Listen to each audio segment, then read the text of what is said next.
Hello and welcome. My name's Andy Leake, and before I start, if you like this video, if you'd like to share the video, and if you'd like to subscribe to the channel, it'd be much appreciated. Well, today we're going to talk about creating new habits, and we're going to discuss 5 actions, 5 things to consider when we decide what habits we're going to create. So for many, habits that they want to put into their lives but don't are exercising more regular, drinking more water, yoga, meditation, walking, visiting friends. A lot of things that we all want to do and we all feel will be beneficial for us. However, we don't seem to have the time. More likely, we don't have the willpower. And we just refrain from doing them and letting them become a habit. So with this little 5-step process, we're going to find ways to instill the habit and to action the habit. So step 1, we need to find a behaviour. Now, for everybody, it will be different. As I've said a few moments ago, it could be going to the gym, drinking more water. So I'm just going to choose what is usually the most popular one. People want to exercise more in their lives. Let's say they want to go to the gym 3 times a week. Now, all of the little actions that we're going to go through are applicable to all types of habits that you want to embed into your life. So let's choose going to the gym. So we have number 1, our behaviour. We want to go to the gym 3 times a week. Now that's great, wonderful, because we'll probably do it for a week, maybe a couple of weeks. But the reason we're not continuing it is because we don't understand why we want to go to the gym. Now the why, it needs to be something intrinsic. It needs to be something that really gets you in here. Some big reason of why you want this positive, impactful action in your life. It can't be because some social media influencer says it's good for you. We know that. The science tells us that. But why do you, in particular, want to go to the gym? It's got to come from in here. Now, I could give you 1,000 reasons from the textbooks that tell you why you should go to the gym, but it has to come from in here. So I'm not going to do that because that would just be me giving you a list. You need to think about whatever it is you're going to implement in your life. What does it mean to you in here? Why do you want to do it? What are the benefits to you? What's the positive outcome of you undertaking this new habit or creating this new habit? On the flip of that, what's the negative of you not undertaking this new habit? And again, 1,000 reasons I could give you, but I'm not going to, because this is about you creating your habit. You need to think about what's the pain, what's the negative of me not doing this habit. And maybe this one's a little bit harder, so you can just think a year's time and you haven't implemented this habit. What's changed? There's your starter. You've got to find out the why you want to do it from in here. It can't come from somebody said or some video you've watched on Instagram. It's got to come from in here. The pain has got to be real. And the negative, the not doing, what is that going to mean to you in the future by not starting this habit? So already we have 2 steps. We've chosen our behaviour that we want to implement. We've sat down and taken some time, not instantly, just sit down, write things down if you have to. Understand why you want to do it.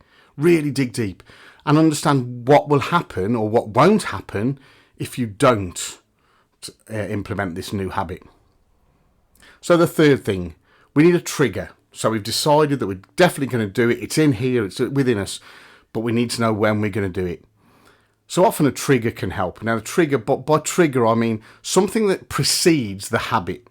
It might be an under habit, I suppose, but often a subconscious one. So let's say you're going to go to the gym in the morning. So your alarm goes off, you get up, you clean your teeth, and you go. Or you're going to the gym in an evening, so you arrange for your friend to pick you up, or you arrange to meet your friend, or you walk the dog, and when you get back from walking the dog, you go to the gym.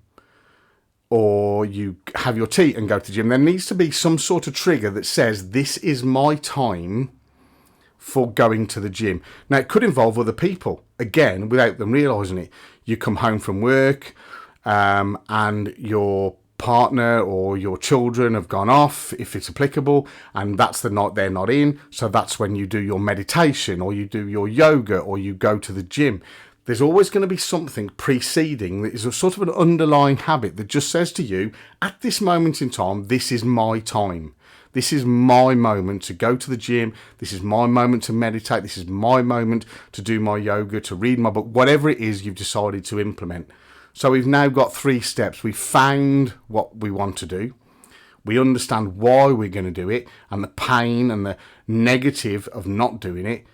And we know when we're going to do it because we have a trigger, preceding trigger, that at this time, every day, every week, I am going to do this because before that, I'm doing this. I do that and I do this. I do that and I do this. It's a subconscious habit, if you will.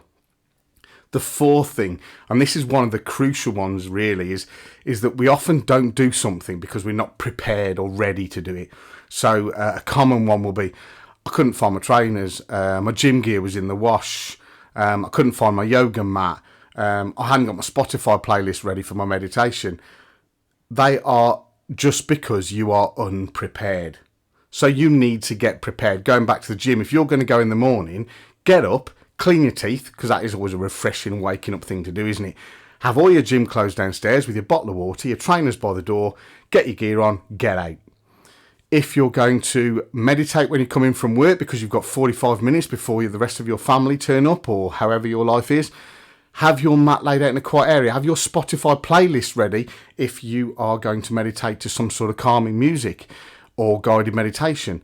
Have it ready for you. Be prepared in advance. You know, if you're going to read a book for 20 minutes, again in your quiet time, and you need glasses like me, have your glasses by your book. Have the bookmarker in your book that tells you where you finished from. Be prepared so you're removing all the pinch points, all the obstacles. You can come in, hit your habit, and start implementing it straight away. So we've now got 4 things. The behaviour we've chosen, the whys and the why nots, the trigger that's going to tell us it's my time to now do my habit. And also, we're prepared, we're ready. There's nothing to stop me from getting home, getting up, going to, I'm ready.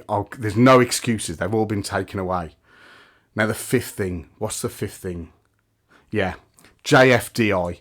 JFDI, if you do not start, you cannot create the habit. I think the phrase is you don't have to be great to start, but you have to start to be great. So just start and do.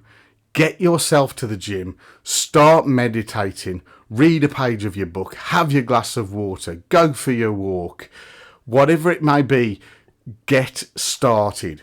Now, on average, it says that it takes about 66 days for a habit to be formed. For some more intricate and detailed habits, obviously that could take 300, 400, it could take forever. For some less detailed habits and for some simpler implementation, it might just take a couple of days. But on average, we're looking at 66 days. But Andy, I do it for a few days and then I miss a couple. Absolutely fine. We're human. Life gets in the way. Curveballs come. So what you need to think about is, what can I do to help me mentally? Now I have all my tangible habit in place to help me do it regularly. A great idea I saw the other day is a calendar. Your squared off calendar on your kitchen wall, on your bathroom wall, wherever you want, and put a big cross. Every day that you do that thing, you journal, you put a cross in, you go to the gym, you put a cross in, whatever it is you're going to do, stick a cross, and it will create a visual, impactful chain on your wall that you will eventually not want to break. So then we've subconsciously created another habit. You can also set the 2-day rule, which I've seen other people do.